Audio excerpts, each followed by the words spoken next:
Alors,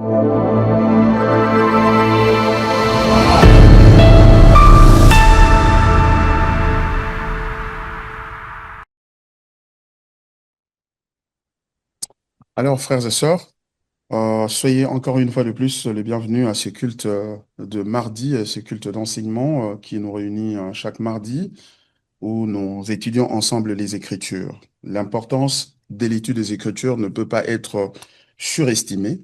Les Écritures sont au cœur de la foi chrétienne. Sans elles, il n'y a pas de christianisme. Le christianisme ne commence pas avec les prières ou avec des problèmes que les gens ont.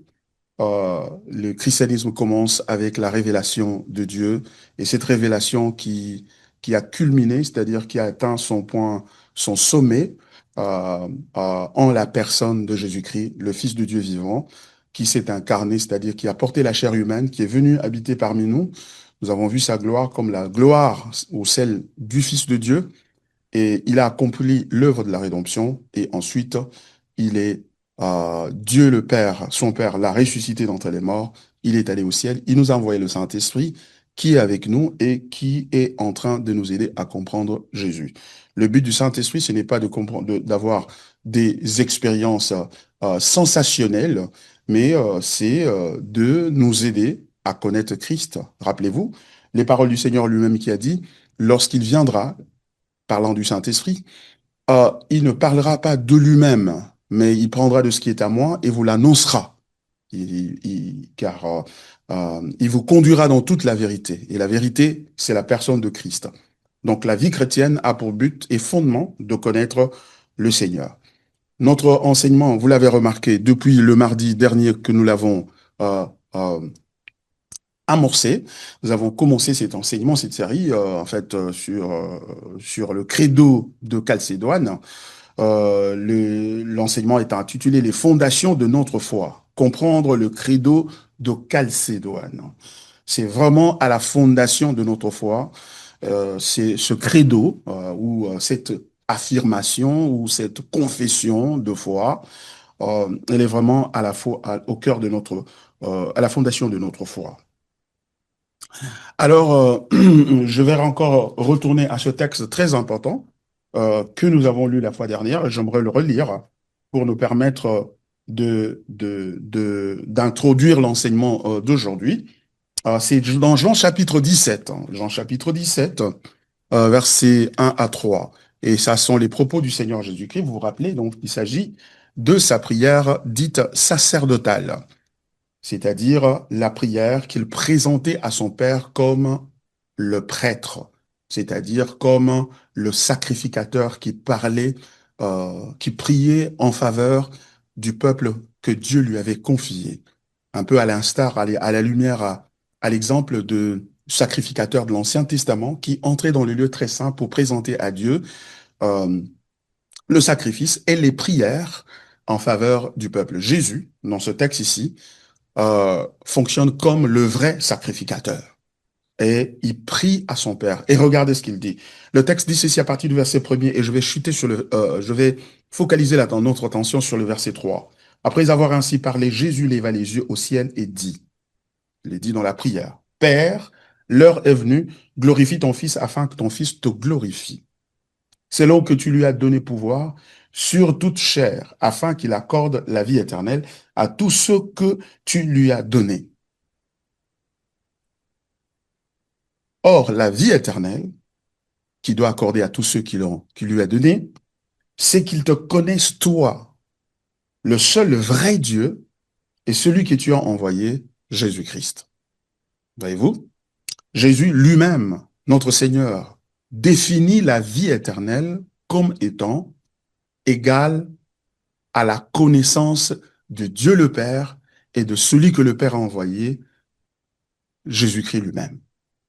Donc, la vie chrétienne a pour but de connaître qui est Dieu et Dieu nous a donné le moyen par lequel nous pouvons le connaître, c'est par son Fils qu'il nous a envoyé. On ne peut le connaître que par son Fils, pas par des commandements, pas par des interdictions, pas par la sanctification, pas par des choses à faire ou à ne pas faire, pas par une liste des interdictions et des permissions, mais plutôt par une personne. Et cette affirmation, vous le remarquez, fait la différence monumentale entre le christianisme et toute autre religion. Dans toute autre religion au monde, le but, c'est d'être sauvé. Pourquoi? Mais parce que toutes les religions s'accordent sur une seule chose. Ils sont d'accord sur une seule et même chose. Et la chose en question, c'est laquelle? C'est que l'homme est pécheur. Nul n'est parfait. Personne ne peut prétendre à la perfection et dire que moi, je n'ai jamais commis le mal, moi, je n'ai jamais fait, je n'ai pas de défauts. Tout le monde, y compris le pasteur Baron, nous avons des défauts. Nous avons donc le péché en nous. Et mais maintenant, la différence entre différentes religions, entre le christianisme, entre l'islam, le bouddhisme, l'hindouisme, le kimbanguisme, le mormonisme, etc., c'est la manière dont Dieu délivre l'homme du péché ou la manière dont Dieu permet à l'homme de revenir vers lui pour se réconcilier avec lui et se justifier. Et le christianisme est unique en son genre parce que dans toutes les autres religions du monde, ces religions disent, si tu veux te réconcilier avec Dieu, si tu veux devenir enfant de Dieu, si tu veux plaire à Dieu, tu veux être accepté par Dieu, et finalement, quand tu vas mourir, que tu ailles au ciel, voici les commandements il faut observer. Voici comment il faut prier chaque jour. Voici les choses qu'il faut éviter dans la vie. Et voici les choses que tu dois faire. Et quand tu fais ces choses-là, à la fin, Dieu va dire, je fais une évaluation, je trouvais que vraiment en majorité, tu étais vraiment une bonne personne, ou à la limite, tu as atteint la perfection. Alors maintenant, tu peux entrer au ciel et donc tu peux te réconcilier avec moi. C'est le modèle de toutes les autres religions dans la Bible, dans le monde, à l'exception du christianisme. Dans le christianisme, la réconciliation avec Dieu et donc le pardon des péchés, la justification, c'est-à-dire l'annulation de la condamnation qui pèse sur chaque individu en tant que pécheur, parce que tous ont péché et sont privés de la gloire de Dieu, Romains chapitre 3, verset 23, et les salaires du péché, c'est la mort, et pour ne pas mourir et se perdre pour toujours, et de sorte que Dieu puisse t'enlever et t'amener au paradis, dans le royaume des cieux, ce qu'il faut faire, disent les autres religions, eh ben, c'est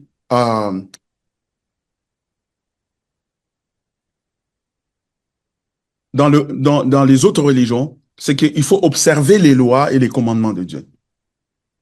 Dans le christianisme dit que pour être pardonné, réconcilié avec Dieu et être justifié et un jour voir Dieu, il faut connaître le Fils de Dieu. C'est-à-dire que dans le christianisme, le pardon du péché, la sanctification, la justification et l'entrée au ciel se trouvent en une seule personne, et c'est la personne de Jésus-Christ. Si tu as Jésus, tu as la vie. Si tu n'as pas Jésus, tu n'as pas la vie. Et ça, c'est ça la bonne nouvelle en fait. C'est la bonne nouvelle, pourquoi? Parce que ici, on ne nous demande pas de remplir un certain nombre de critères en observant un certain nombre de commandements et en s'abstenant de certaines choses. Pourquoi Dieu ne nous demande pas de faire ça? Parce que la Bible nous montre que Dieu a fait ça dans l'Ancien Testament, dans tout l'Ancien Testament, et il s'est avéré que personne n'a pu observer toute la loi, y compris les Juifs, y compris donc les prophètes, y compris des hommes et des femmes que Dieu a aimé à utiliser puissamment. Aucune personne n'a pu faire ça. Donc, La Bible est divisée en Ancien Testament et en Nouveau Testament parce que dans l'Ancien Testament, il nous montre que Dieu a pris un peuple qui s'appelle Israël et lui a donné la loi et ce peuple a échoué lamentablement. Et si ce peuple-là a échoué, c'est que nous aussi, nous tous, nous pouvons échouer. Donc, Dieu a appliqué ce qu'on a pris un peu à l'école, la technique d'échantillonnage. Il a pris un échantillon. Il a travaillé avec Israël comme un échantillon, comme un représentant de toute l'humanité. Et puisqu'Israël a échoué, tout homme va échouer aussi. Et c'est pourquoi dans le Nouveau Testament, Dieu change. Il dit, maintenant,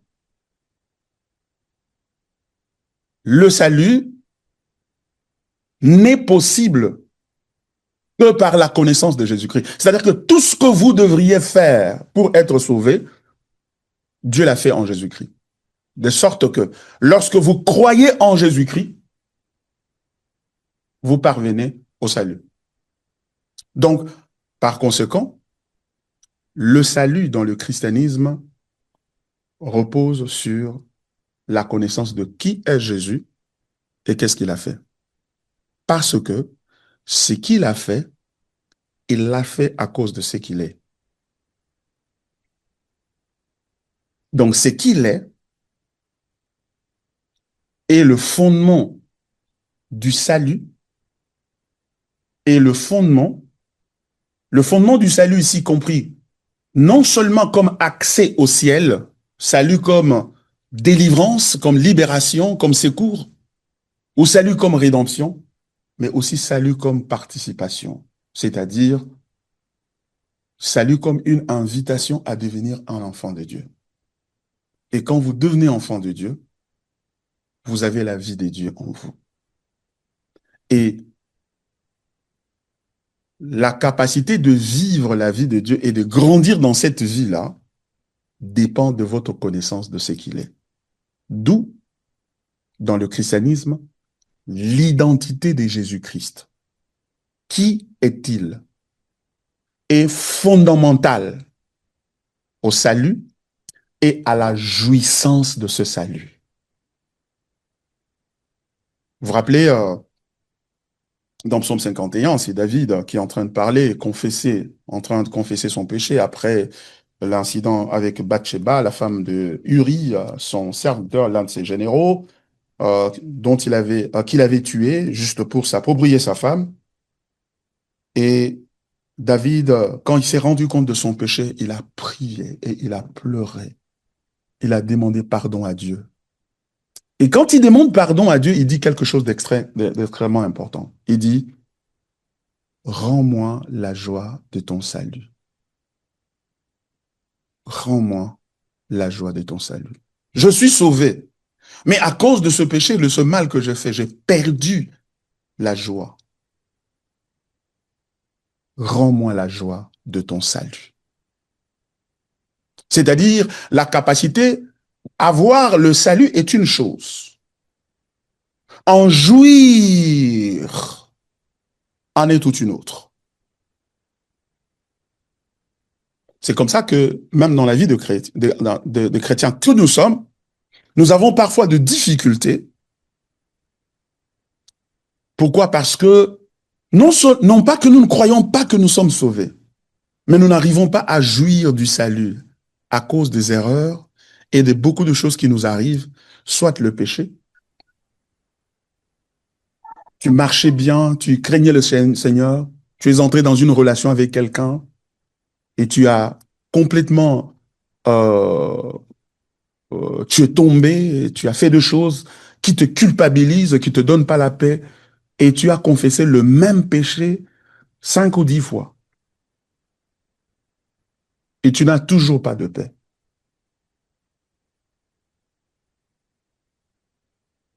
Ou à la limite, les difficultés que tu es en train de rencontrer dans la vie, de problèmes d'argent, de problèmes de santé, de problèmes de relations, les problèmes des papiers, le problème de ceci et de cela, te font croire que si cela arrive, c'est parce que c'est à cause de certaines choses que tu as faites dans le passé.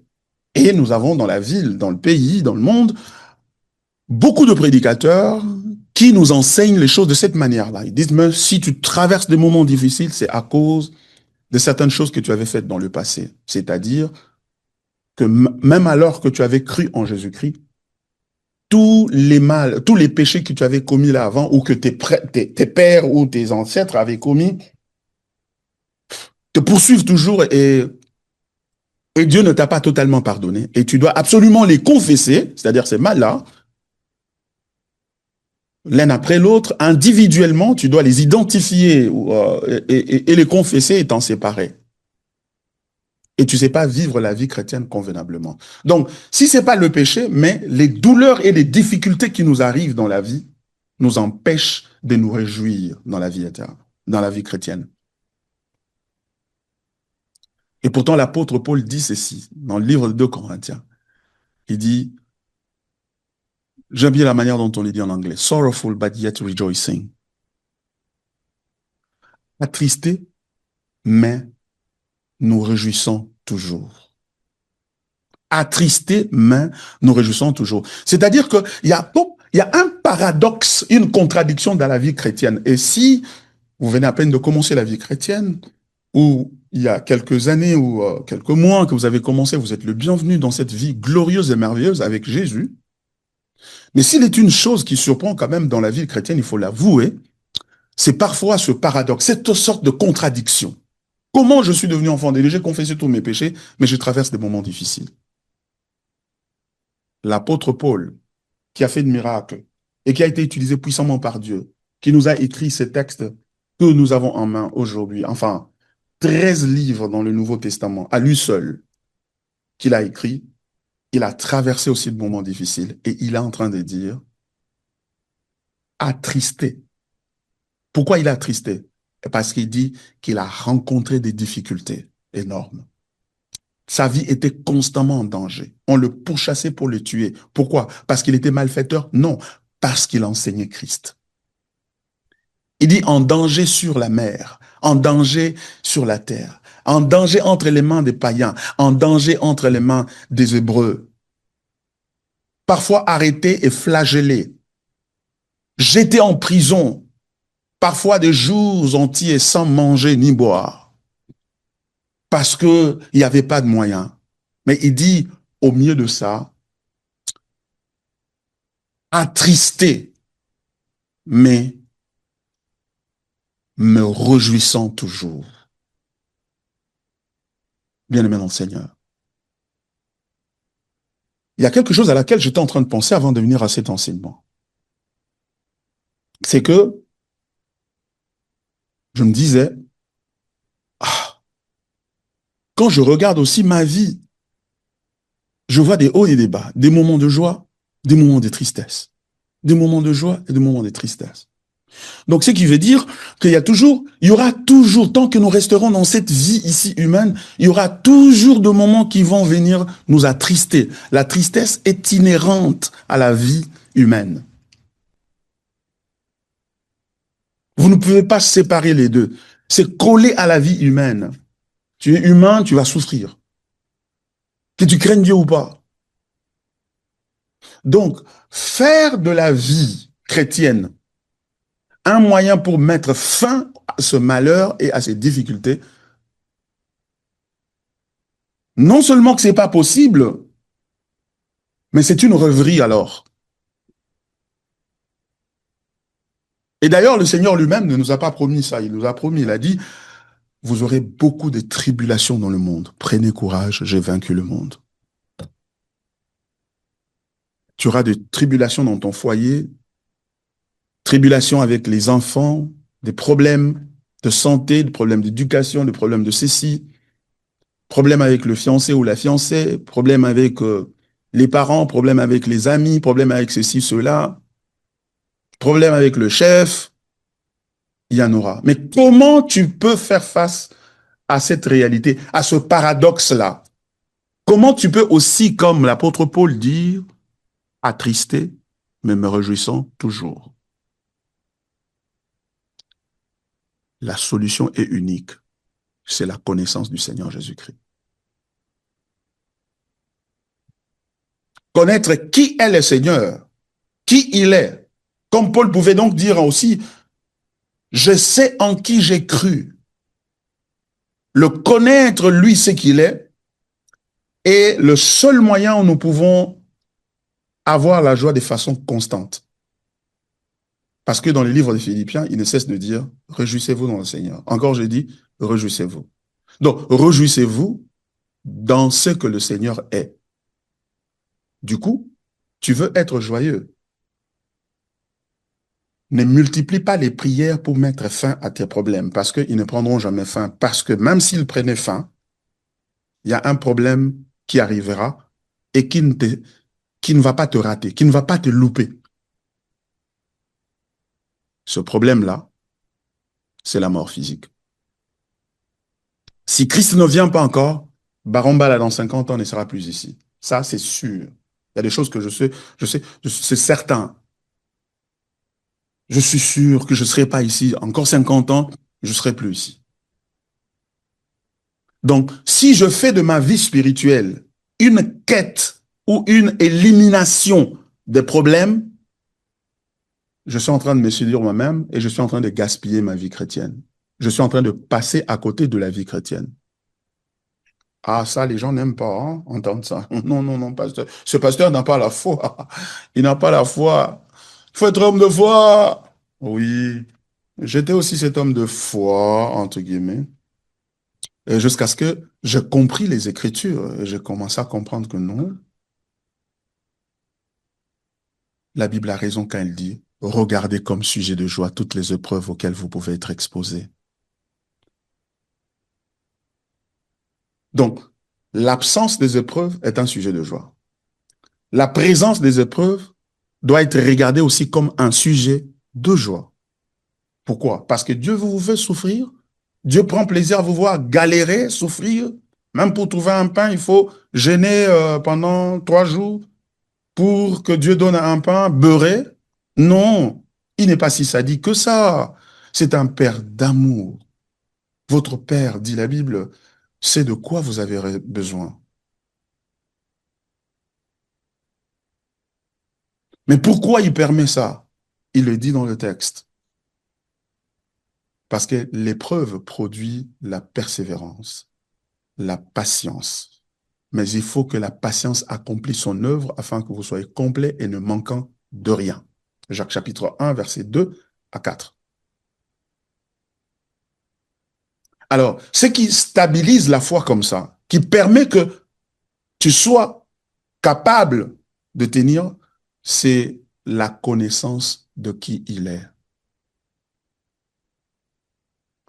Donc, il y a un piège dans la vie chrétienne qu'il faudrait éviter, un piège qui nous est tendu par le diable, l'adversaire. Ça ne vient pas du Seigneur, ça vient de l'adversaire, Satan. Le piège, c'est de traiter le christianisme comme les autres religions, c'est-à-dire la religion des performances. Si tu fais ceci, tu évites cela, tu fais ceci, tu ne commets pas cela, et à la fin, Dieu va te donner d'entrer au ciel. Et d'ailleurs, Dieu va te bénir dans tout ce que tu fais.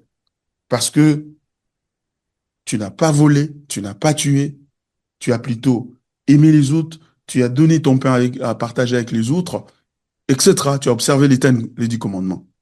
Ça, c'est l'esprit de la religion qui est dans les autres religions.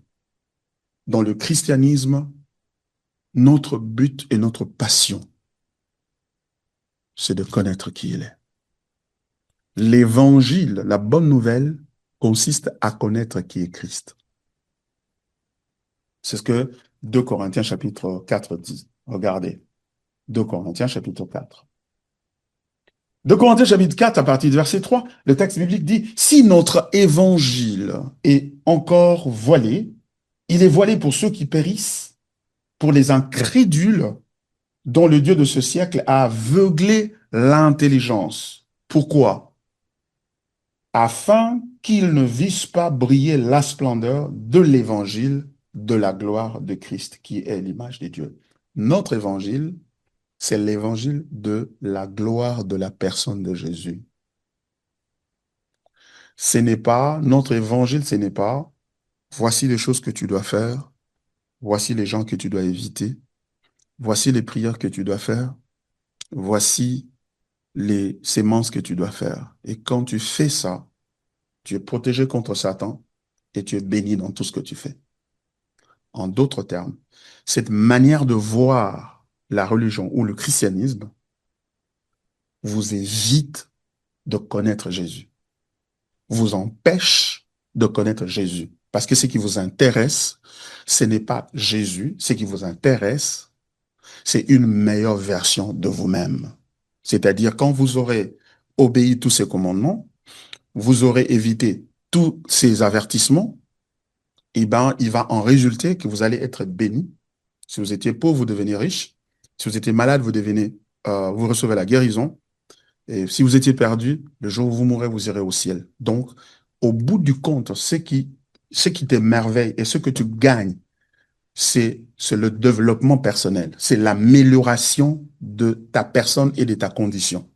C'est-à-dire un maquillage de ce que tu es maintenant. Et qui te donne, il te présente une meilleure version de toi-même. Et le problème avec une meilleure version de toi-même, c'est que tu es irréparablement corrompu. Je suis irréparablement corrompu. C'est-à-dire, même si on m'améliorait, je tombe plus malade. J'achète une baraque de 2 millions de dollars ou 5 millions de dollars. Je suis marié au meilleur homme ou à la meilleure femme du monde. Je serai toujours insatisfait.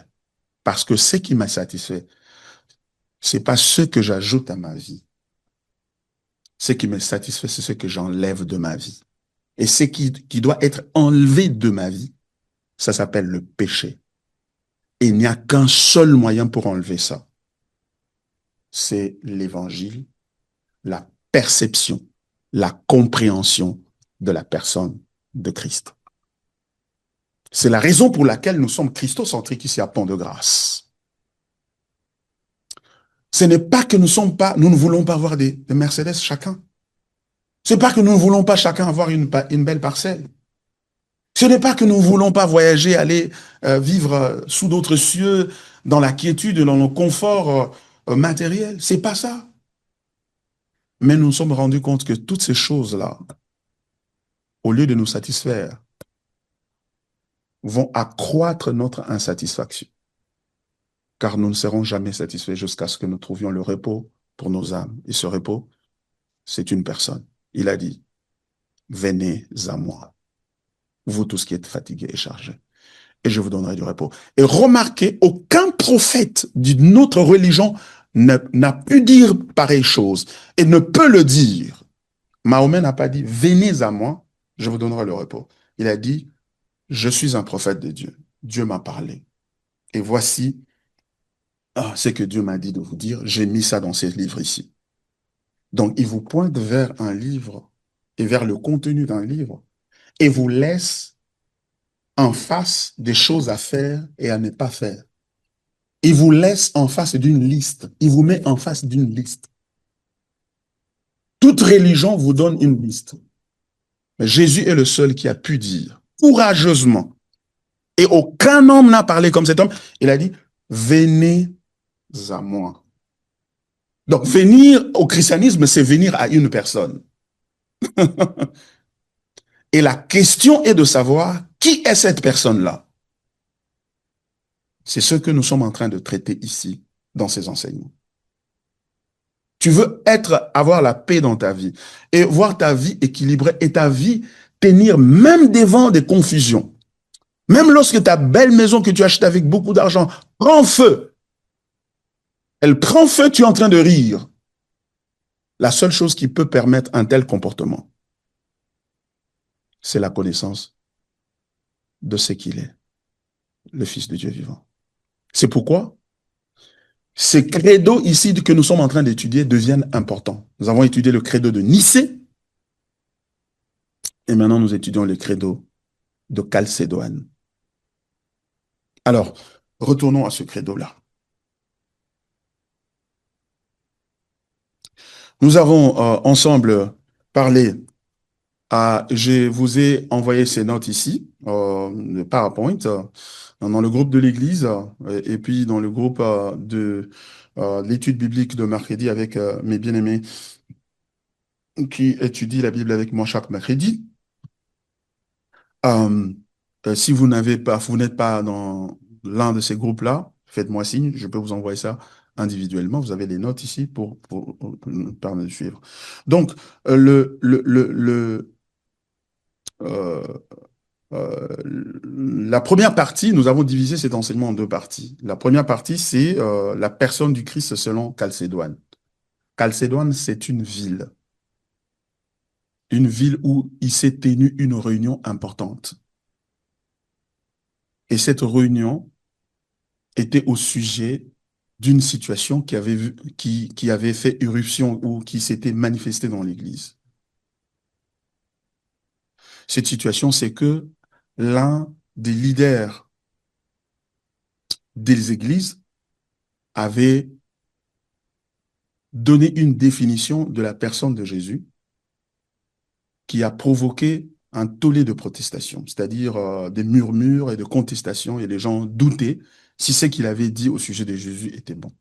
Alors, l'empereur et le pape de l'époque, Léon I, vont inviter les gens, les leaders des églises à se retrouver dans une ville qu'on appelle Chalcédoine. Donc, quand on te dit Credo de Chalcédoine, Chalcédoine, c'est quoi? C'est une ville, c'est un endroit. On pourrait dire Credo de Kinshasa, Credo de Paris, Credo de Bruxelles. Donc, c'est pas théologique. Non, pasteur, lui, aime bien nous prêcher des trucs théologiques. Non. Donc, Chalcédoine, c'est un endroit. OK? Donc, comme Nicée. Nicée aussi, c'est un endroit. Et ça se trouve dans l'actuel, dans ce qu'on appelle la Turquie aujourd'hui. Ça a changé de nom, ça s'appelle plus Chalcédoine. Hmm. Donc, euh, et les leaders de l'Église se sont retrouvés parce que quelqu'un avait dit, il s'appelle Eutychès,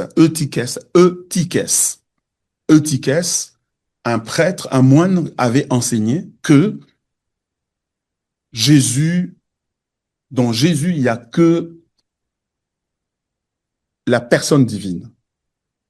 Jésus est Dieu et donc il n'était vraiment pas un homme comme tous les autres hommes et que son humanité a été absorbée dans dans sa divinité.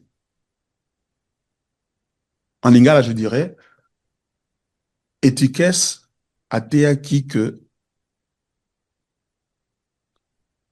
Yesu aza nzambe, maza penza moto loko ya biso te. Bomoto na ye emelamaki na bonzambe na ye.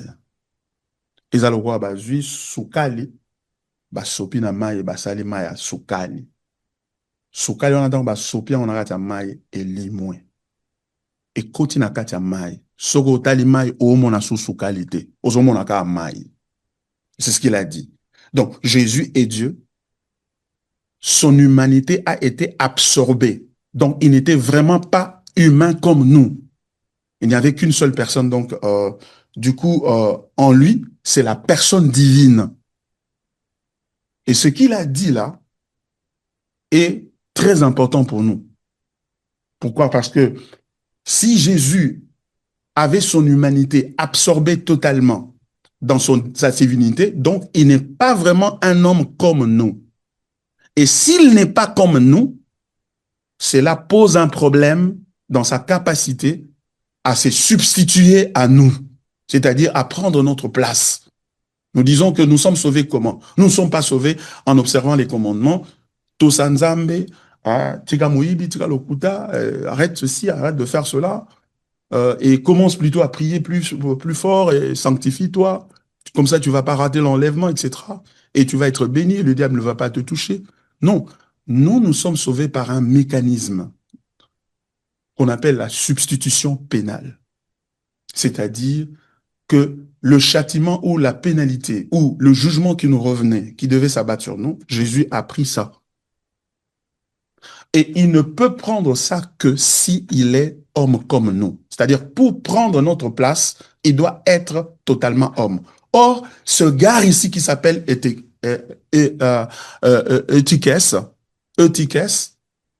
Eutychès a dit il n'était pas comme nous, parce que il était tellement Dieu que sa nature humaine a été absorbée. Même si, en le regardant, vous voyez que c'est un être humain, et c'est un homme qui est en train de parler devant vous, mais il n'est pas homme. Dans l'intérieur, il est vraiment pas homme comme là. Il a juste la peau là que vous voyez. Alors, s'il n'est pas homme comme nous, il ne peut par conséquent pas devenir notre substitut, notre remplaçant. Et s'il ne peut pas être notre remplaçant, par conséquent, il n'a pas porté nos péchés, il n'a pas porté notre condamnation, donc nous sommes encore dans nos péchés, nous ne sommes pas sauvés. Alors, à la limite, nous devons aller rejoindre les autres religions qui disent que non, bon, qu'est-ce qu'il faut faire? Nous avons les commandements, nous obéissons le commandement, nous observons ce que le commandement dit, et si nous observons le commandement, nous allons être sauvés. Si nous n'observons pas les commandements, nous n'allons pas être sauvés. Vous voyez? Donc, l'identité de Jésus-Christ est très importante. Pour notre salut et pour notre vie chrétienne, qui est une vie d'adoration.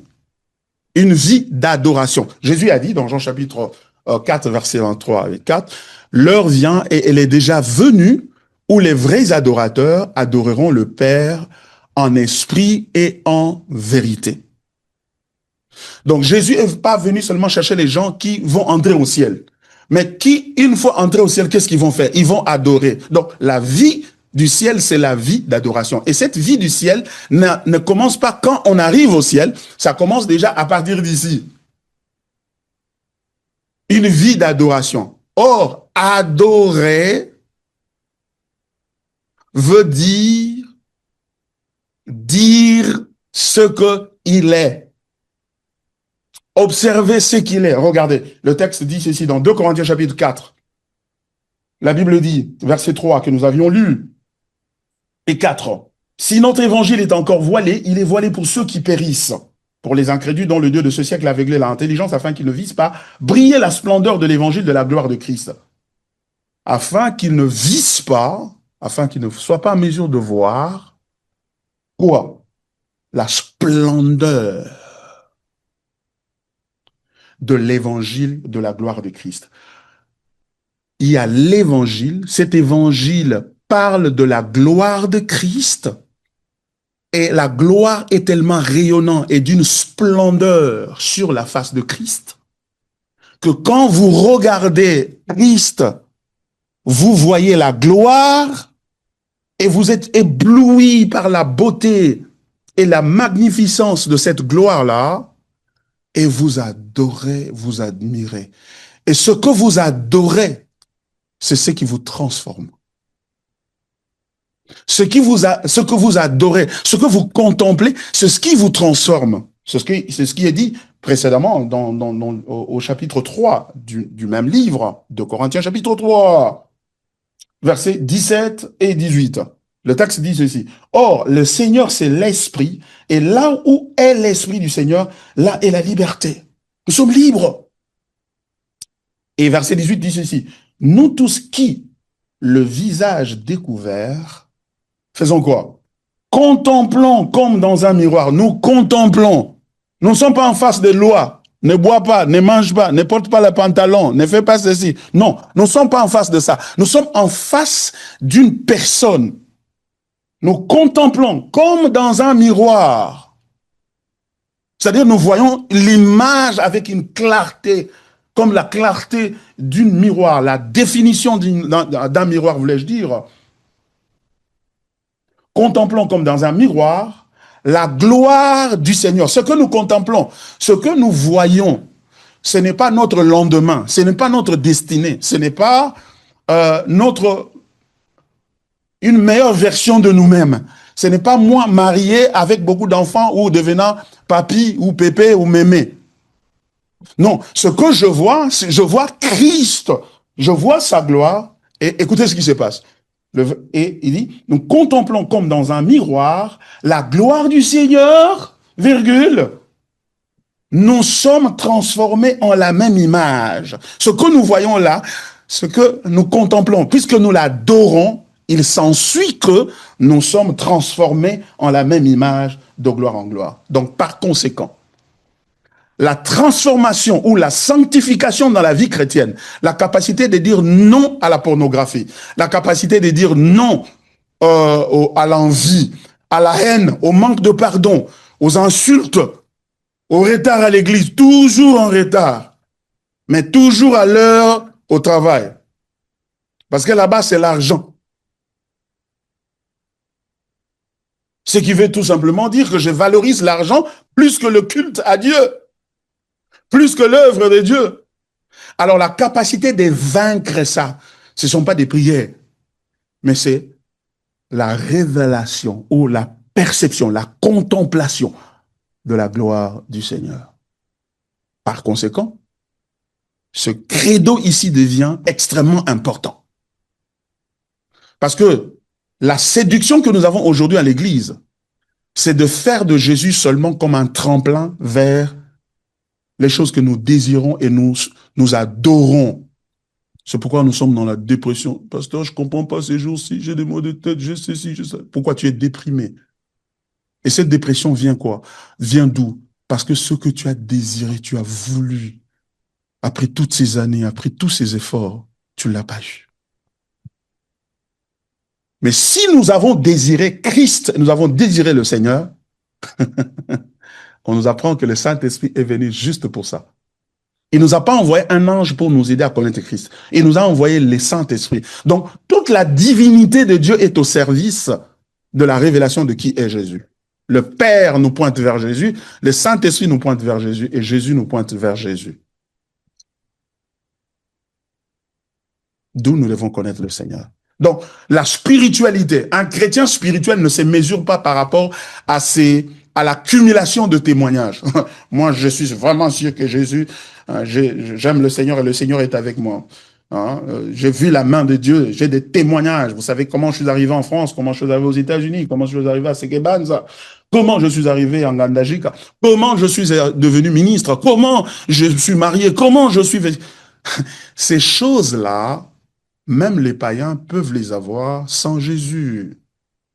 Et d'ailleurs, les païens, sur ce terrain-là, il y en a qui ont de meilleures choses que nous.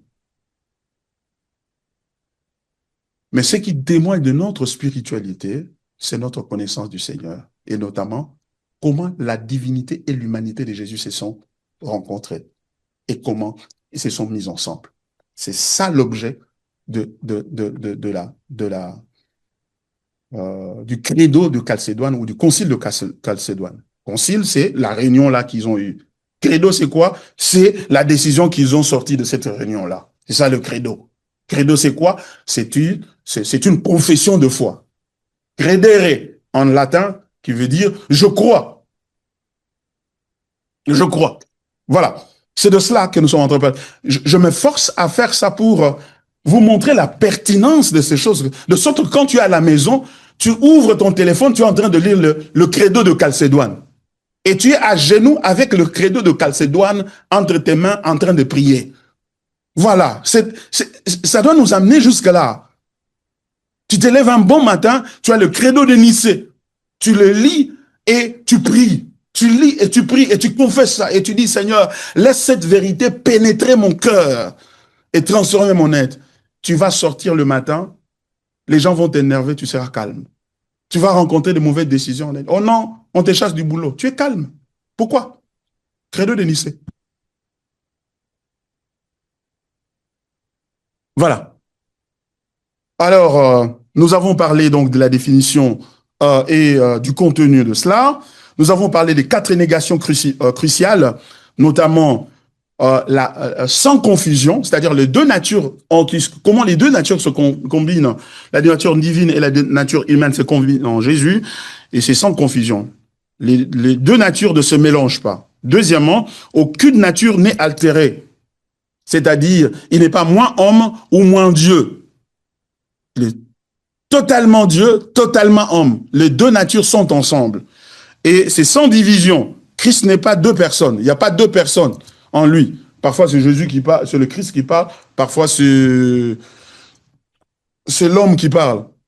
Ici, c'était l'homme qui parlait. Il faut faire très attention avec cette interprétation-là, cette manière-là de voir, d'interpréter les textes bibliques. Parce que il est à la fois les deux. Il est à la fois les deux. Et sans séparation, c'est-à-dire les natures sont toujours unies. Et depuis qu'il a été uni, il s'est incarné, il est devenu totalement homme, parce qu'il était totalement Dieu, les deux, et il est resté comme ça pour toujours. Pour toujours. Pour toujours, Jésus sera un homme et Dieu.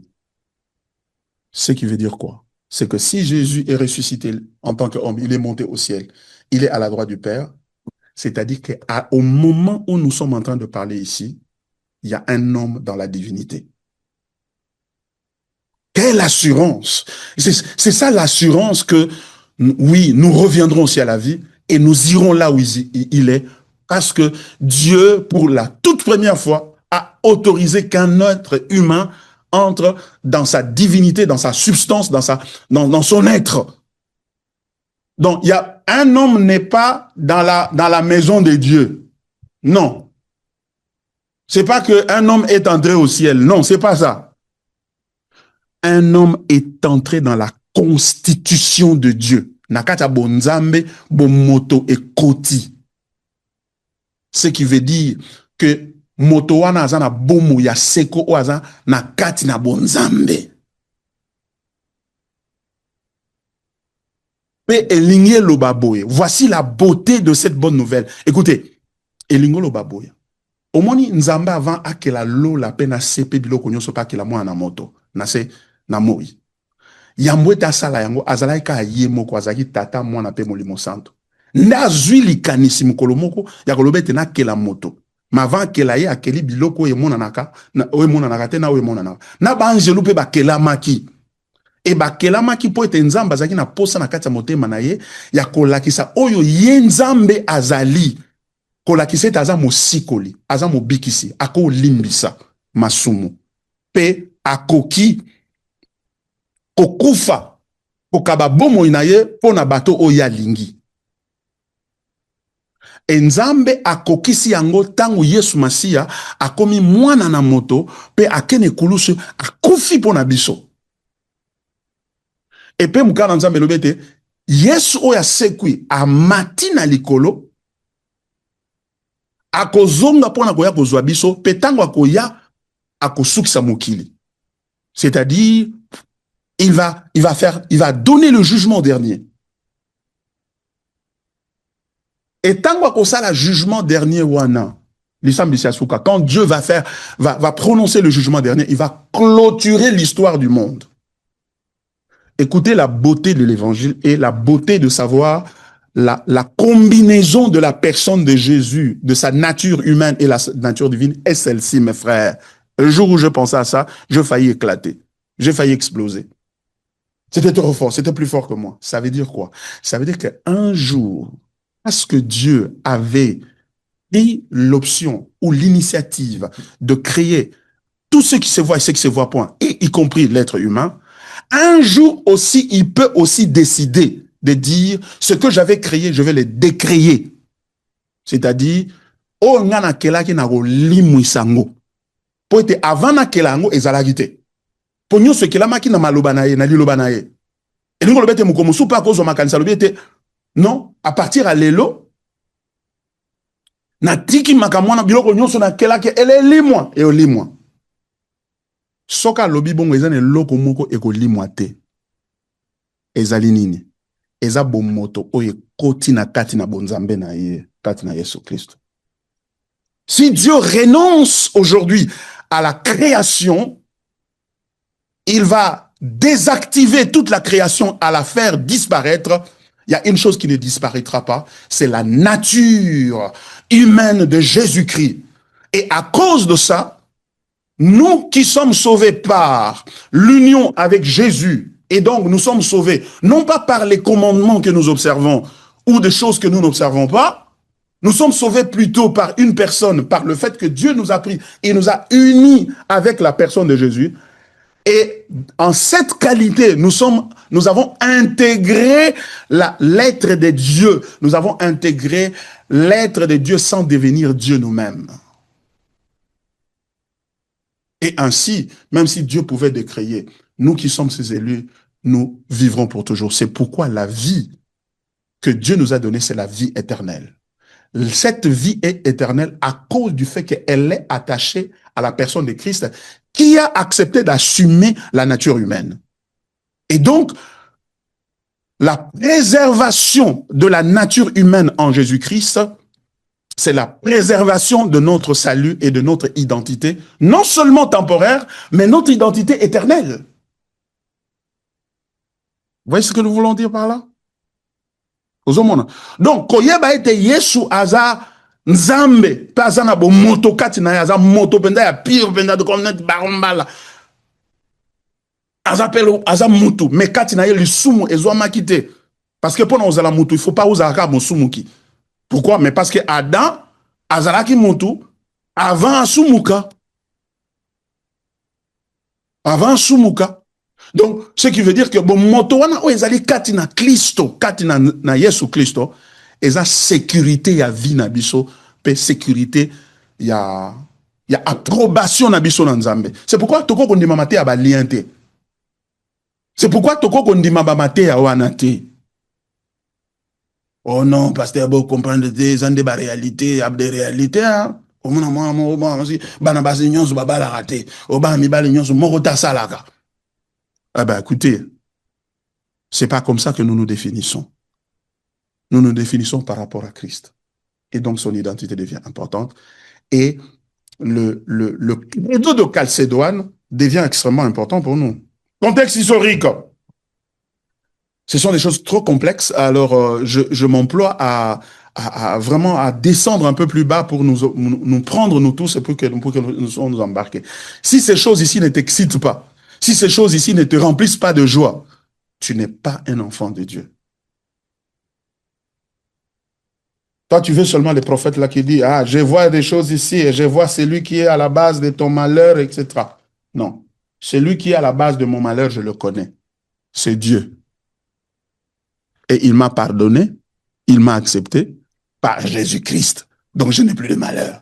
C'est pourquoi la Bible dit, il n'y a maintenant donc aucune condamnation pour ceux qui sont en Jésus-Christ. OK?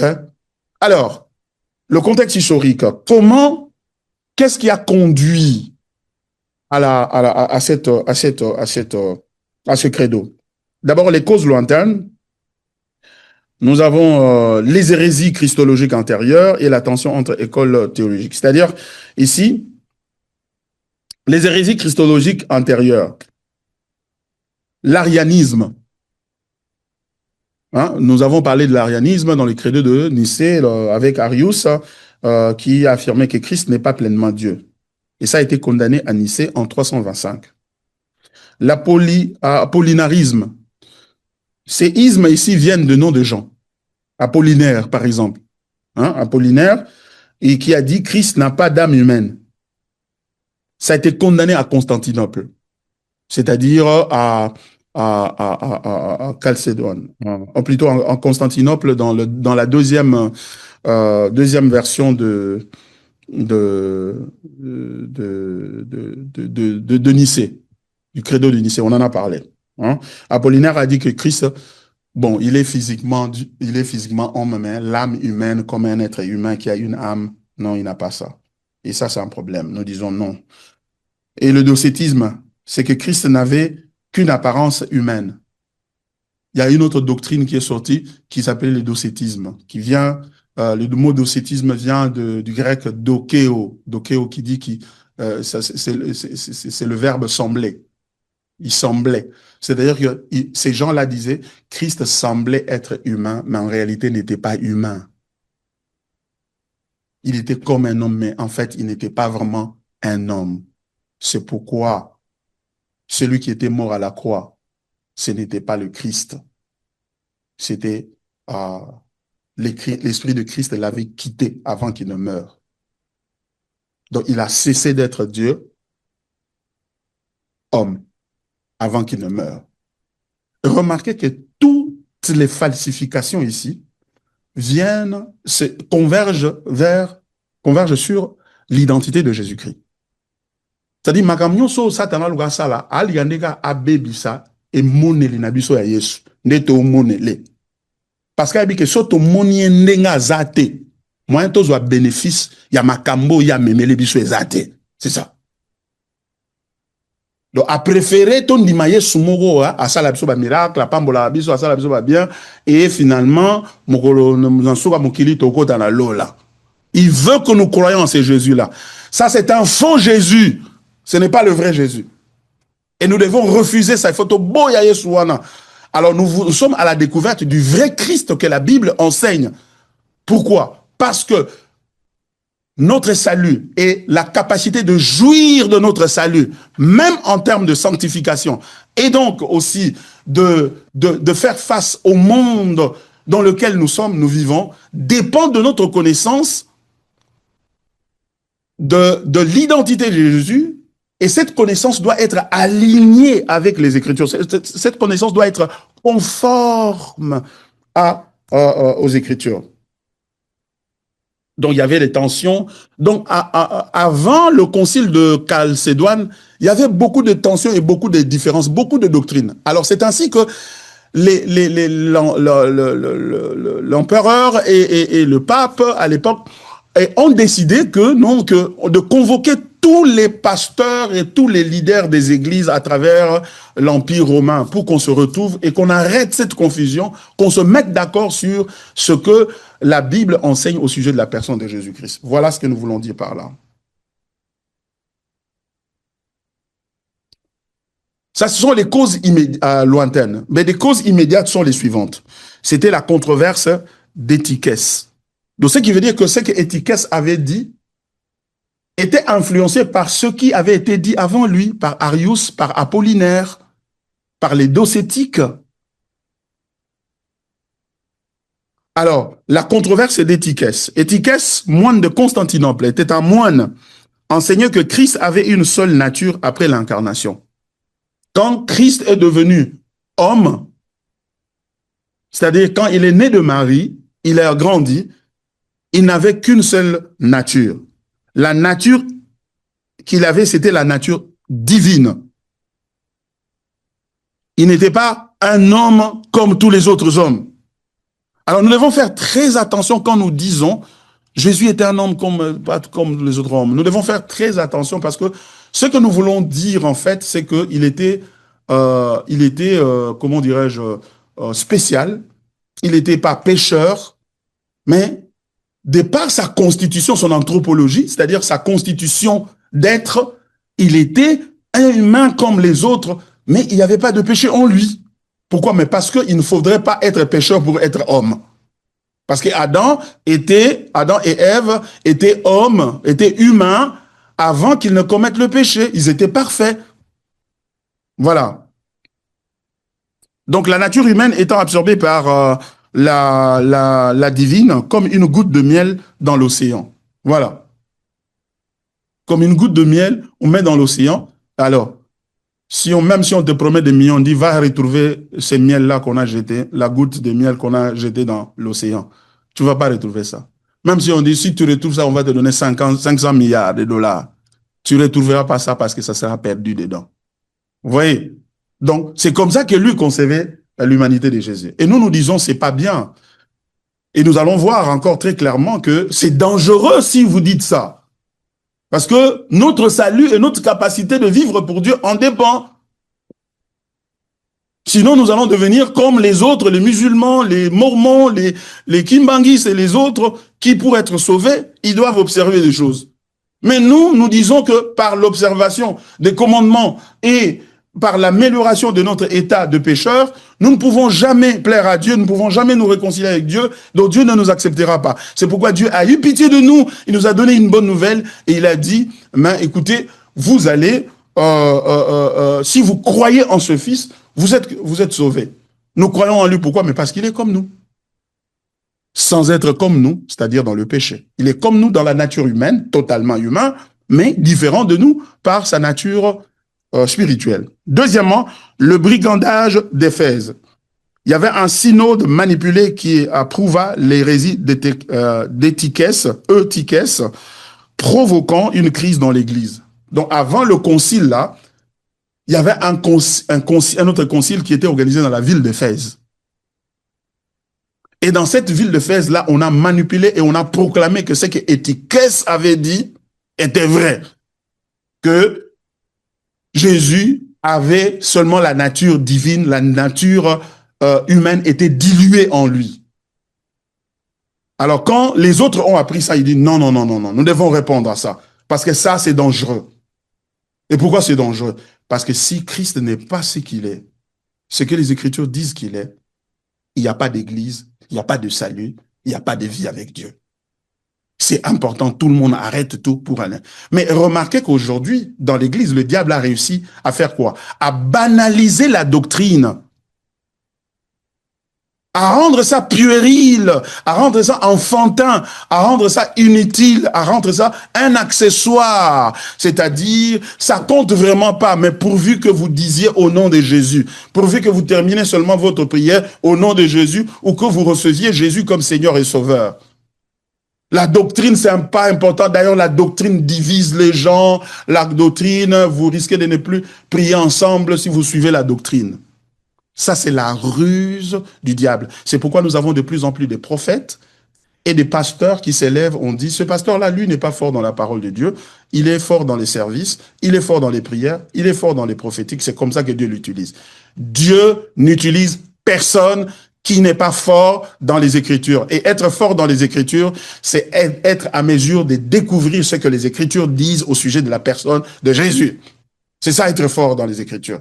Être fort dans les Écritures, c'est pas aller faire la théologie, devenir docteur, avoir tous les doctorats et ne pas connaître Christ, parce que Étiquès, ici, n'était pas un païen, c'était un moine. C'était un moine. Moudmoua Sambelaka. C'est quelqu'un qui priait, quelqu'un qui était dans l'église et a dédié sa vie aux choses de Dieu. Mais il s'est trompé sur la personne de Jésus. C'est pourquoi nous devons être comme la Bible parle des chrétiens dits les chrétiens de Béret. La Bible dit les chrétiens de Béret avaient des sentiments plus nobles que ceux des Thessaloniques. Pourquoi? Parce que lorsqu'ils rentraient à la maison, ils vérifiaient ce qu'on leur avait enseigné avec les Écritures pour déterminer si oui ou non ce qui avait été enseigné est scripturaire, c'est-à-dire est repris dans les Écritures et conforme à ce que la Bible enseigne. Mais de nos jours, c'est pas important. Pourvu que le prophète te dise exactement ce qui se passe. Effectivement, il a dit que tu as un maillot de bain qui est rouge. Ben voilà, vraiment. Il m'a donné d'ailleurs même mon numéro de téléphone exactement, mon numéro du code social. Il a dit là où j'habitais. Il m'a dit quelque chose qui s'est passé il y a 10 ans, 20 ans. Même s'il ne reconnaît, même s'il est un étudianiste, cela importe peu. Eh ben, si c'est cela votre compréhension, vous vous trompez parce que c'est vrai, le prophète, le pasteur, l'apôtre, que sais-je encore, a dit des choses qui se sont révélées et qui sont accomplies dans votre vie. Mais quand vous viendrez devant Jésus à la fin, il ne vous accueillera pas. C'est ce qu'il dit dans Matthieu chapitre 7, versets 22 à 23. Car dans les derniers jours, certains viendront disant, Seigneur, n'avons-nous pas prophétisé par ton nom? N'avons-nous pas chassé des démons par ton nom? N'avons-nous pas fait beaucoup de miracles par ton nom? Et je leur dirai ouvertement, retirez-vous de moi car je ne vous ai jamais connu. Vous voyez? Alors, quand nous nous retrouvons maintenant la fois prochaine, nous allons commencer à faire une analyse biblique sur l'erreur d'Éticus. Quelle était son erreur par rapport aux Écritures? Quand nous revenons le mardi prochain, nous allons directement attaquer ici. Je ne veux plus revenir sur la vision là parce que c'était important que je puisse enfoncer le clou là-dessus pour nous permettre de bien comprendre. Parce que l'objectif, ce n'est pas de passer vite, vite, vite pour terminer. L'objectif, c'est de comprendre. J'espère que par cette petite revision et l'insistance sur l'importance de la connaissance de la personne de Jésus-Christ et ses implications dans la vie de foi et la différence entre la connaissance de Christ dans le christianisme et les autres religions, vous avez vraiment compris la pertinence et l'importance de pouvoir se concentrer sur ce que ce concile avait décidé, c'est-à-dire le credo de Chalcédoine. Alors, le mardi prochain, nous allons directement aller en profondeur ici. Alors, je voudrais vous laisser le temps de poser des questions si vous en avez quelques-unes et de faire des commentaires ou pourquoi pas des objections aussi, hein. Hum, euh, mais des objections qui sont renseignées par les Écritures. Et parce que nous sommes là pour nous conformer aux Écritures et non nous conformer aux idées de Pasteur Baron. Mes idées importent peu. Ce qui importe, c'est la parole de Dieu. Voilà. Même moi, je suis soumis à l'autorité de la parole de Dieu. Je ne peux pas être plus intelligent que la parole de Dieu. C'est impossible. Cela dit, vous avez la parole, bien-aimé. Bonsoir, pasteur. Bonsoir, ma soeur Jaël. Oui, j'espère que vous allez bien. Je me porte bien, merci. Et toi aussi, je l'espère. Oui, ça va. Il y a, OK. quel- il y a, il y a une phrase que vous avez dite que je n'ai pas bien compris. Davidson Ngala. Vous aviez dit que, tout au commencement, Dieu était Père, Fils et Saint-Esprit. Et à un moment, vous avez dit en fait, il a créé l'homme et puis il a fait participer l'homme. Donc, comme Christ était, la façon dont moi j'ai compris, c'était dans le sens où vous disiez que Christ était d'abord à part et on l'a inséré après dans la divinité. Je ne sais pas, peut-être que j'ai mal compris cette phrase-là. C'est la Oh, phrase. OK, merci Jaël pour la question. Il est très important de ne pas confondre les choses ici. C'est très important. Voici ce que j'ai dit. Je dis ceci, c'est que avant la création, Dieu est Père, Fils, Saint-Esprit. Nous avons parlé de la Trinité longuement ici. Nous avons expliqué ce que c'est et ses implications. Donc, notre Dieu est trinitaire. Le Père a engendré le Fils, et puis le Fils et le Père, du Père et du Fils, a procédé une troisième personne qui s'appelle le Saint-Esprit. Avant que Dieu, donc Dieu était avec le Père, Fils, Saint-Esprit avant la création. Parce que les anges, les êtres spirituels, l'univers et finalement les hommes ont été créés par Dieu. Oui.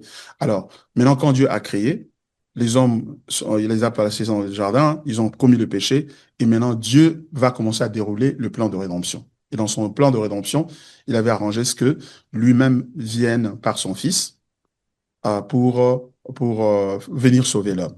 Alors, quand Jésus s'est incarné, c'est-à-dire il a porté la chair humaine, il est devenu homme, il n'a pas cessé d'être Dieu.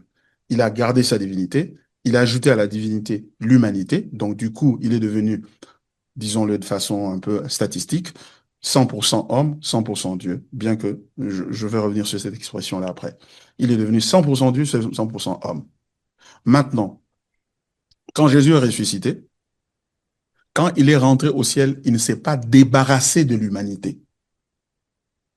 Vous voyez, il est rentré dans l'humanité, que dis-je, dans l'éternité, il est rentré au ciel, et là, il a amené dans la nature de Dieu quelque chose de nouveau qui n'était pas là avant, c'est-à-dire la nature humaine. Il a mené ça en Dieu. Maintenant, du coup, en Dieu, il y a un être humain qui est là-dedans. C'est Jésus, qui a la nature humaine. Et cela, c'est une preuve c'est la base de notre espérance chrétienne que nous aussi, nous deviendrons comme lui parce que, en fait, il a créé la structure qui va nous accommoder dans la divinité, c'est-à-dire qui va nous accueillir, qui va nous permettre d'entrer dans la Trinité. Comment? En devenant des enfants de Dieu. Nous devenons des enfants de Dieu. Ce qui veut dire que Adam et Ève n'étaient pas des enfants de Dieu. Parce que on devient enfant de Dieu, c'est Jésus par son incarnation, sa mort et sa résurrection et son ascension qui rend possible que les humains deviennent participants de la nature de Dieu. Voilà ce que j'ai dit. Tu as compris? Oui, pasteur, j'ai bien compris. Merci beaucoup. Je me suis rendu compte que je dois encore relire la Bible. De plus en Ok, plus qu'on avance, on se rend compte on a encore des choses à revoir, à apprendre. vraiment. Nous tous, en tout cas. Nous tous, y compris moi-même. Alors, je suis en train de les lire sur le chat ici. Il y a maman. Marcel qui dit Amen, Amen. Merci, pasteur, pour l'explication d'être en Jésus éternellement. Mhm. Yeah, yeah, that's beautiful. Maman Jodel dit bonjour, pasteur, et merci encore pour ces enseignements. Vous avez dit qu'on ne peut pas dire on peut pas dire en lisant certains textes des évangiles qu'ici c'est Jésus homme qui parle ou qui agit, ou ici c'est Jésus Dieu, car ces deux natures ne pouvaient pas être dissociées. OK. Oui, j'ai dit ça. Mais avant même de lire vos deux questions, c'est que ce que je voulais dire, c'est que nous devons faire attention dans la manière de les séparer parce que nous risquons de tomber dans l'erreur de le nestorianisme qui disait qu'il y avait deux personnes en Jésus, deux personnes distinctes. Il y avait Jésus, il y avait l'homme et il y avait Dieu qui parlaient comme dans un corps. Dans un corps, il y a deux personnes dedans. C'est un peu comme quelqu'un qui est possédé par un démon. Soit c'est la même personne qui parle, ou soit ce sont des démons qui sont en lui, qui sont en train de parler.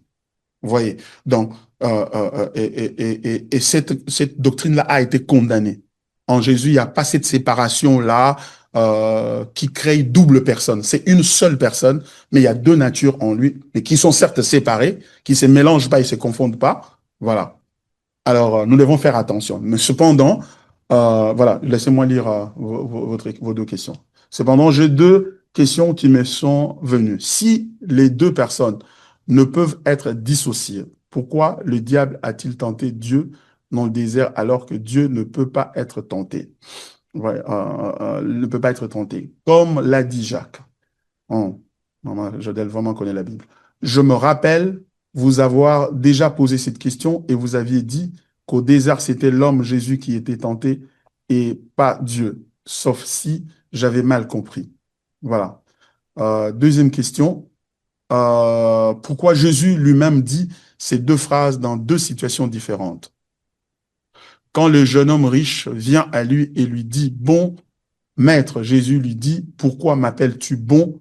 Il n'y a bon que Dieu seul. Marc chapitre 10, versets 17 à 18. Quand les apôtres lui demandent quand sera le jour où il viendra mettre en place le royaume d'Israël, il leur répondit, ce n'est pas à vous de connaître les temps ou les moments que le Père a fixés de sa propre autorité. Acte chapitre 1, verset 6, 7. Fantastique. Alors, voici la manière dont je vais répondre à ces questions, maman, qui sont des questions extrêmement importantes. D'abord, la première, je retourne à la première, si j'ai comme question, si les deux personnes ne peuvent être dissociées. Vous voyez, ça commence par là. Ce qui ne peut pas être dissocié sont les deux natures. Pas deux personnes, deux natures. Deux natures. Là, il y a une seule et même personne. Et puisque il y a une seule et même personne et il y a deux natures dans cette personne-là, tu ne peux pas isoler l'homme de Dieu. Donc, tu as à faire face avec eux au même moment. Mais seulement, le fait qu'il est homme, pleinement homme, c'est ce qui donne lieu à la possibilité de tentation. Car s'il n'était que Dieu, il ne peut jamais être tenté. Donc, la dimension homme en Jésus-Christ rend la tentation possible. Vous voyez? Donc, si les deux personnes ne peuvent être dissociées, pourquoi le diable a-t-il tenté Dieu dans le désert alors que Dieu ne peut pas être tenté? Donc, comme l'a dit Jacques. Donc là, certainement, vous m'avez posé cette question dans le passé, je ne me rappelle plus exactement ce que j'avais dit, mais si je m'étais trompé, je crois que je suis en train de fixer les choses ici. Donc, ce que je veux dire, en fait, c'est que le fait de la combinaison de ces deux natures en lui rend possible dans la vie de Jésus ce qui ne peut pas être possible en lui s'il n'était que Dieu. S'il n'était que Dieu, pas de tentation, pas de mourir, pas de ne pas connaître l'heure que le Père a fixée de sa propre autorité, de son retour, etc. Il n'y aurait pas ça. Mais le fait qu'il ait combiné en lui la nature humaine et la nature divine, ainsi, il a volontairement refusé de faire usage de certains privilèges ou de certains attributs qui sont divins, qu'il peut exercer à tout moment, mais qu'il ne veut pas exercer parce que il est dans cette nature-là et particulièrement dans ce programme, dans cette économie de rédemption, c'est-à-dire dans ce programme de rédemption qu'il est venu accomplir. Oui, c'est ce que nous pouvons dire. Donc, ça devient un peu tricky, ça devient un peu... nous marchons un peu comme sur la pointe de nos pieds, hein, you know, nous marchons maintenant avec Naikenge, quoi. Hein. Naikenge, pourquoi? Parce que maintenant, nous sommes tellement conscients il faut dire quelque chose, mais qui ne puisse pas attaquer la double nature de Christ. Du coup, nous disons que il a été tenté dans le désert parce que c'est sa nature, c'est sa combinaison, sa cohabitation, la cohabitation de la nature divine et la nature humaine qui a rendu cela possible. Oui. Qui l'a rendu tentable, voilà, si je peux dire comme ça. Ah, si j'avais un cambi. Deuxièmement, pourquoi Jésus lui-même dit ces deux phrases dans deux situations différentes quand le jeune homme riche, voilà, justement euh, parce qu'il voulait confronter, voulait confronter. Pourquoi il dit ça à ce jeune homme? On dit il n'y a que Dieu seul qui est bon. La phrase, cette affirmation peut avoir deux sens. Le premier, c'est que il voulait l'aider à comprendre que euh, il voulait aider le jeune homme à comprendre que euh, de ne pas le traiter totalement comme quelqu'un qui est totalement extraterrestre. Non, il est homme. Vous voyez? Et d'autre part, il voulait aussi le confronter à sa vraie identité pour lui montrer que ce que tu dis là, on le dit que de Dieu, donc je suis Dieu. Vous voyez? Donc ça peut avoir ça peut avoir ce deux sens-là. Mais et toute interprétation qu'on peut accorder à cela ne devrait pas nous amener jusqu'à à remettre en question la divinité de Jésus-Christ. Et c'est ça la protection que nous devons, dont nous devons nous entourer. La sœur Bianca dit, bonsoir pasteur, merci pour l'enseignement de ce soir. Voici ma question. Certaines personnes disent que le Christ serait en fait la version glorifiée de Jésus, comme si Jésus, homme, était une étape et que Christ serait autre chose après. Est-ce que cette idée est juste? Merci, maman, pour cette question. Cette idée est mauvaise et diabolique. Pourquoi? Parce qu'elle renie la cohabitation de Jésus, de deux natures. Jésus, Jésus a toujours été Dieu.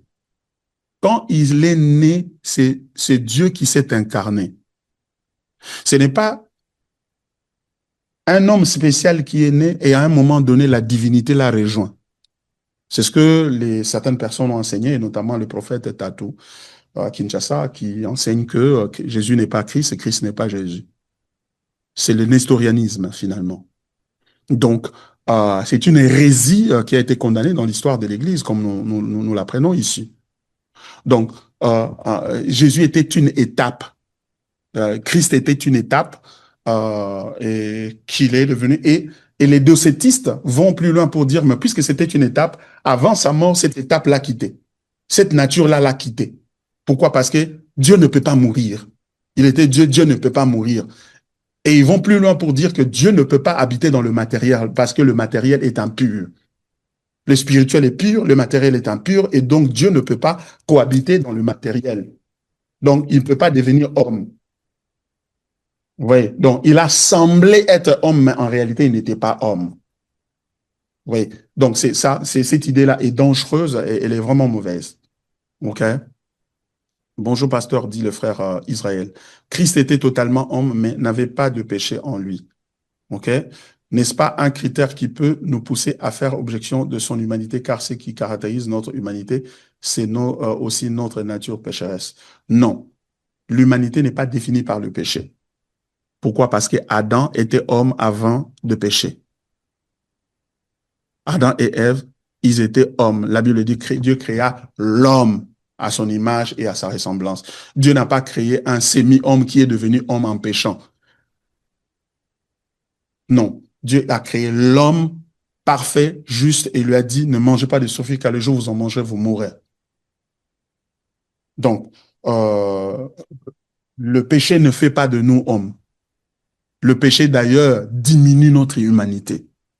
ternit notre humanité. Le péché corrompt notre humanité. Et Christ est venu pour restaurer cette humanité-là en ôtant le péché de nous. Voilà ce que je peux dire.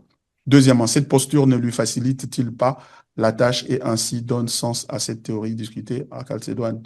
Cette posture ne lui facilite-t-il pas la tâche et ainsi donne le sens à cette posture d'être, je comprends pas très bien là, la posture de, peut-être justement, n'est-ce pas un critère qui peut nous pousser à faire objection à son humanité, car ce qui caractérise notre humanité, c'est aussi notre nature pécheresse. Non.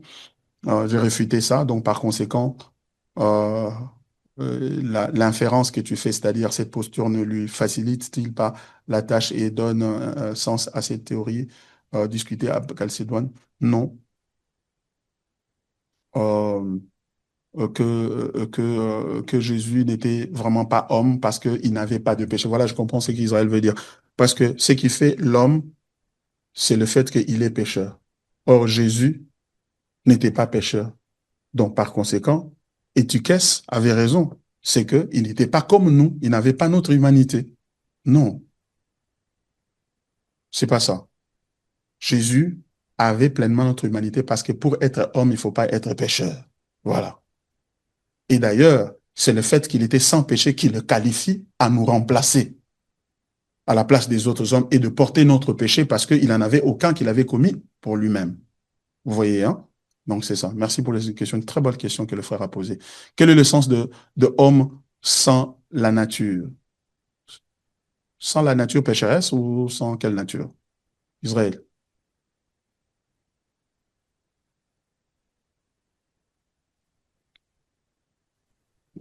La nature pécheresse.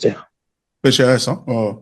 Quel est le Voilà. sens de homme Bon, je sans... crois déjà que c'est répondu, hein, vu que déjà Hmm. la partie là en haut, c'est déjà répondu, c'est déjà clair comme ça, parce que ce qui m'a Yeah. perturbé un peu, c'est juste le fait de savoir que Christ n'a pas la nature pécheresse, alors que Hmm. ces passages-là que je viens juste de mentionner, par exemple dans le Somme, où David est en train clairement de dire que je suis né dans les péchés, ma mère m'a conçu dans l'iniquité. Dans l'iniquité. Et il y a encore d'autres versets qui montrent qu'il n'y a pas un seul juste. Tous Hmm. sont des pécheurs. Alors, Hmm. je me suis dit que si Christ n'avait pas déjà ça, donc cela lui a facilité la tâche de mourir à la croix parce qu'il ne pouvait pas être vraiment tenté. Et ça me poussait maintenant à me questionner sur la question de totalement homme. Il est totalement homme alors qu'il est privé de certaines natures d'homme. Et là, maintenant, c'est clair pour montrer que avant l'homme, avant que l'homme ne tombe dans les péchés, il était déjà homme. Donc, il n'est pas devenu homme avec le péché, mais il était déjà homme sans les péchés. Et ça, c'est très Hmm. clair déjà. Fantastique. Merci mon frère, je suis très Merci. content que tu aies compris ça. Merci beaucoup. Et tu l'expliques même mieux. Maintenant, tu l'expliques mieux que moi. Merci, pasteur. Fantastique.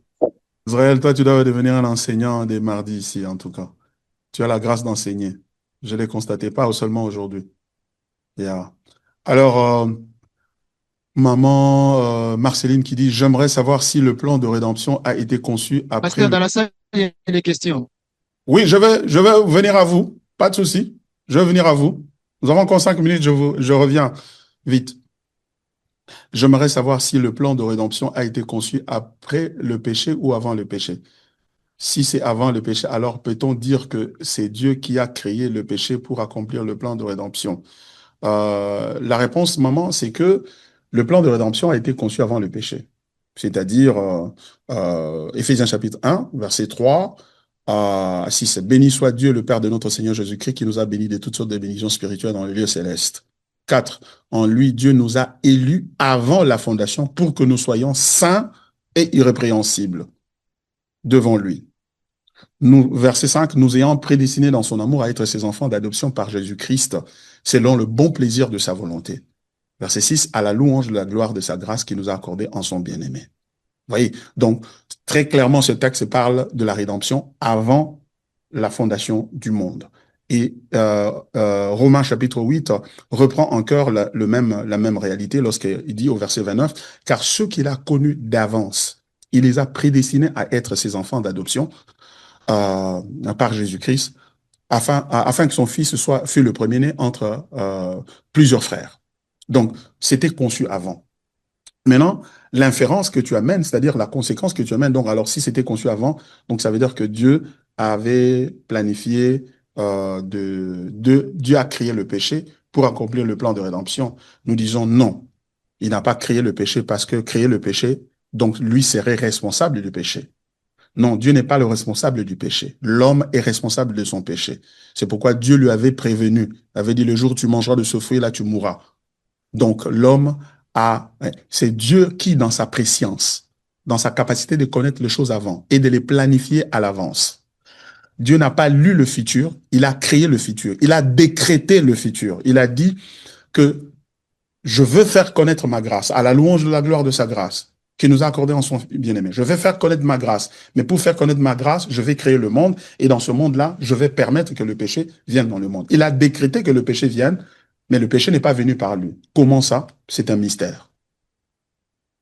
C'est un mystère, nous devons lui faire confiance et savoir que il est saint et il reste saint, il n'est pas responsable du péché, donc par conséquent, nous ne pouvons pas lui attribuer le péché. L'homme est responsable de son propre péché. Voilà ce que je peux répondre là-dessus. La sœur Flore dit, bonjour pasteur, merci pour les enseignements. Je t'en prie, ma sœur. Maman Jodel répond et dit, effectivement, je voulais dire les deux natures par les deux personnes. Ok, d'accord. Ah, d'accord, j'ai bien compris cette fois. Matondo. Matondo, maman. Nzamba bambola yo. Voilà. Alors, c'est fini. Alors, je vous laisse la place à ceux qui sont dans la salle pour des questions éventuelles. D'accord, pasteur. Mhm. Bonsoir, pasteur. Bonsoir. Bonsoir, pasteur. Bonsoir, C'est le bien-aimé. frère Roland. Oh, monsieur Roland, merci beaucoup d'être là. Merci beaucoup pour ces enseignements qui nous bénissent chaque jour, chaque mardi. J'ai une Amen. question. Mhm. Vous avez dit que ce qui nous arrive, nous les chrétiens, c'est Dieu qui en est l'auteur. Alors, Oui. vous avez dit aussi que ce qui arrive à l'Église, corps du Christ, c'est le diable qui a reçu que la doctrine soit, je sais pas, falsifiée ou soit ébéba, comme je peux le Mhm. dire. Mhm. Est-ce que nous ne pouvons pas dire que c'est Dieu aussi qui en est aussi l'auteur du fait que doctrine est à la mabé? Parce que s'il est l'auteur de notre vie en tant que des enfants de Dieu, Mhm. comme vous l'avez dit, c'est pas le diable. Il peut aussi être l'auteur de ce qui arrive à son église. Je ne sais pas. C'est ça ma question. Ah, merci beaucoup, Roland. Très bonne question. Non, nous ne pouvons pas dire que l'activité du diable qui vient falsifier la doctrine, sa doctrine, à distraire Batou, Batba s'occupera plus dans ma pamboli, dans ma bénédiction, au lieu, Balukana, ba doctrine, pour être doctrine de Gola, ça va, on zamba zanani, yesu zanani, pour ba yesu, pour soko yebi yesu, ko big sama, au pambolama, aux calme devant ba problème, devant ba difficulté, au ko endurer ango, au ko démontrer patience na yo, etc.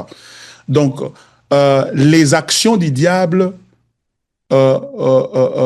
misala ya satana ye moko satana aza responsable nango, nzamba responsable te, nzamba apesi kaka nzela ke esalama, apesi ke nzela esalama parce que ye nzambe alingi alakisa ke eh ben malgré bo satana so toki satana ya satana ye nzamba aza capable ya kosala ke bato bayeba ye.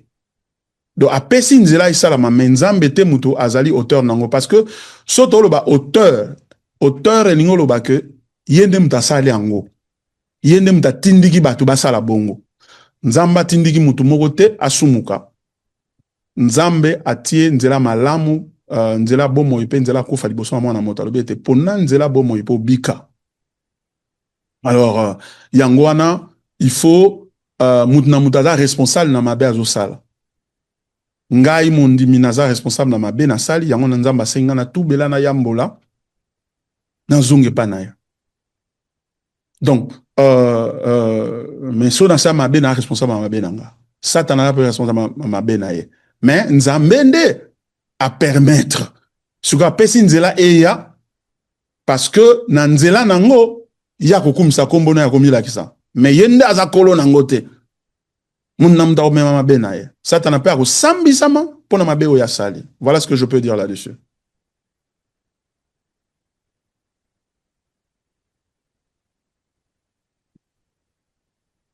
Mounouzo aza? Bonsoir. Bonsoir maman. Bonsoir, pasteur.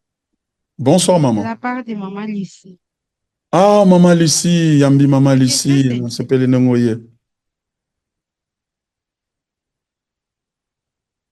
Ma question est celle-ci. J'avais entendu une enseignante quelque part, je ne m'en souviens pas, mais monsieur qui a enseigné la vérité, quand vous parlez d'Adam, la Maman personne Lucie, avait pardon. dit que Ouais. Adam, il y avait une autre humanité. Maman, je m'excuse, maman Lucie, ça crachait un peu, j'ai perdu une partie. Reprenez maintenant, le son vient clairement. Reprenez, s'il vous plaît.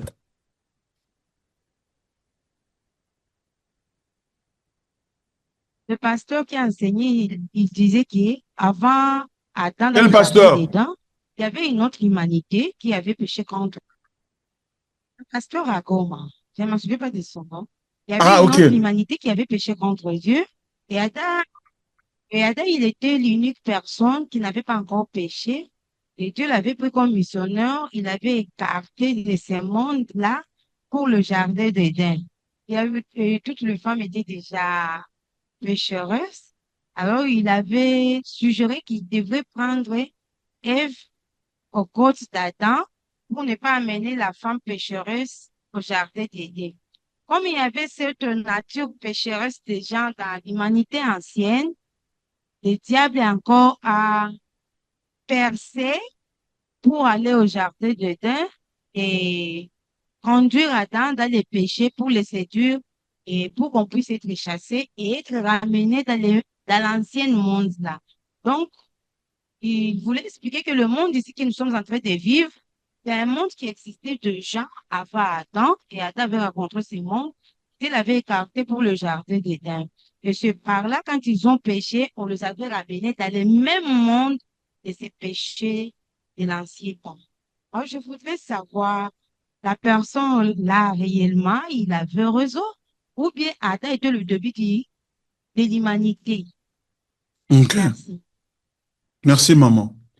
Très bonne question, maman. C'est une doctrine qui est en train de circuler ces jours-ci aussi dans l'Église de façon non seulement à Goma, même ici à Kinshasa, il y a le soi-disant prophète Joël Tatou qui est en train d'enseigner que Adam n'était pas le premier homme, il y avait une autre humanité avant Adam. Et qui avait péché, etc. Et un peu ce que vous venez d'expliquer ça. Nous disons tout simplement que pareille chose n'est pas biblique et donc c'est faux. Euh, c'est faux pourquoi? Parce que, un, ce n'est pas écrit. Ce qu'ils disent là, ça ne se trouve pas dans la Bible. La Bible ne nous enseigne pas ça. Nous sommes les chrétiens, nous sommes les enfants de Dieu. La Bible pour nous a 66 livres. Et ce qui n'est pas écrit n'est pas des dieux, n'est pas biblique, ça ne nous vient pas des dieux. Parce que toute écriture est inspirée de Dieu. L'apôtre Paul dit, nous ne sommes pas de ceux-là qui vont au-delà de ce qui est écrit. Nous ne sommes pas de ceux-là qui vont au-delà de ce qui est écrit. Donc, nous nous limitons à ce qui est écrit. La Bible dit, le chrétien de Bérée avait des sentiments plus nobles que ceux des Thessaloniques. Pourquoi? Parce que quand il rentrait à la maison, il comparait ce qu'on leur avait enseigné avec ce qui était écrit. Donc, regardez, donc du temps des apôtres là, il y avait des gens qui prêchaient des choses qui n'étaient pas écrites dans la loi de Dieu, dans la voie. Et la loi de Dieu était érigée comme une règle, un standard d'évaluation. Si tu veux savoir que si ceci est de Dieu ou c'est pas de Dieu, tu dois comparer ça à ce qui est écrit dans la parole de Dieu. La Bible dit, par le péché d'un seul homme, dans Romains chapitre 5, verset 12. Hein? Romains chapitre 5, verset 12. C'est pourquoi, comme par un seul homme, le péché est entré dans le monde, et par le péché, la mort est ainsi, la mort s'est étendue sur tous les hommes parce que tous ont péché. Car jusqu'à la loi, le péché était dans le monde. Or, le péché n'est pas imputé quand il n'y a point de loi. Cependant, la mort a régné depuis Adam jusqu'à Moïse. Donc, Adam était le premier par qui le péché est entré dans le monde. C'est ce que la Bible nous enseigne. Donc, par conséquent, toute théorie ou tout enseignement qui dit qu'avant Adam, il y avait une autre catégorie d'hommes n'a pas de fondement sur la Bible et a pour raison de fragiliser l'évangile et de détruire l'évangile. Et nous disons non à cela et nous ne pouvons pas le permettre. Donc, voilà ce que je peux dire là-dessus. Merci, maman. Une autre question dans la salle? Est-ce la dernière ou quelqu'un d'autre a une question? Est-ce que c'est la dernière ou quelqu'un d'autre a une question? Est-ce que notre temps est consommé? Voilà, je crois que c'est la dernière. Ah, il y a quelqu'un d'autre qui a une question? Après celle-ci. Oui. Ah, ok, on va prendre aussi celle-là. Voilà. Allez-y, mon frère David. Bon retour au pays, à la Merci capitale. pour deux petites questions. La première, Dieu n'est pas responsable du péché. Peut-on avoir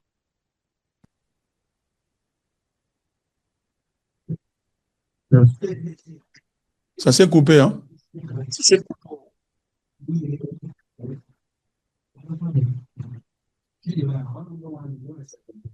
Oh là là.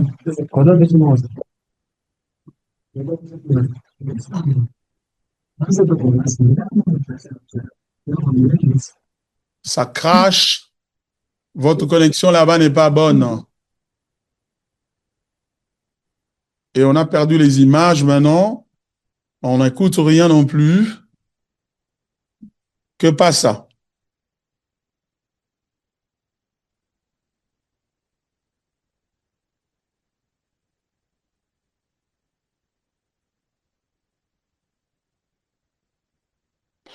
Allô, est-ce que vous pouvez m'entendre là-bas à Kinshasa? Problème de connexion, hein? Yeah, c'est ça le souci. Veuillez nous excuser. L'aménagement est encore en cours, donc du coup, il y a des problèmes encore. La connexion n'est pas encore stable et tout. Voilà, je ne sais pas si les frères vont rentrer ou n'est pas rentrer, mais je crois que nous en terminons là. Pour ne pas abuser de votre temps, nous allons nous arrêter là pour aujourd'hui. Merci beaucoup d'avoir suivi notre étude biblique. Nous allons nous retrouver le mercredi, le mardi prochain. Hein, le mercredi, je suis avec les bien-aimés qui suivent l'étude de mercredi, l'étude biblique de mercredi. Et demain, par la grâce de Dieu, je serai là pour donner cette étude biblique-là. Nous allons continuer notre étude sur les livres d'Éphésiens et nous allons passer aussi d'agréables moments. Alors, pour le moment, comme les frères sont bloqués, la connexion les a trahis, nous allons dire la prière finale et puis je vais vous laisser partir. Seigneur, merci pour ce qui a été cette soirée. Merci pour ta parole. Merci d'avoir édifié notre foi. Je prie que ces choses que nous avons apprises ce soir puissent rester ancrées dans nos cœurs, que le Saint-Esprit nous aide à les ingurgiter, Seigneur notre Dieu, à les digérer, à les intérioriser et surtout à les vivre dans notre vie de tous les jours. Seigneur, nous sommes confrontés chaque jour à des pressions, à des stress, à des raisons de déstabiliser notre morale et de déstabiliser notre concentration. Seigneur, nous savons une chose, que la croissance dans la connaissance de ta personne nous aide à faire face à ces défis de la vie, à ces problèmes de la vie. Aide-nous à t'aimer, à soupirer après toi, à te connaître, Seigneur, car c'est la connaissance de qui tu es, Seigneur, qui est capable de nous transformer et de faire des choses merveilleuses dans notre vie. Merci pour ce que tu as fait et tu feras encore. Bénis la vie de chacun de nous. Celui qui est confronté à des difficultés, de quelque ordre que ce soit, de quelque sorte que ce soit, Seigneur, que cette connaissance de qui tu es, Seigneur, puisse amener la paix et stabiliser ses pensées, garder ses pensées en Jésus-Christ. Seigneur, merci. Donc la solution, là où il y a besoin de solution, Seigneur, et la solution peut être l'endurance que tu nous donnes, d'endurer ce qui nous arrive jusqu'au terme de l'épreuve, Seigneur. Reçois la gloire, nous te prions. Nous te bénissons. Au nom de Jésus, nous avons ainsi prié. Amen. Allez. Merci beaucoup.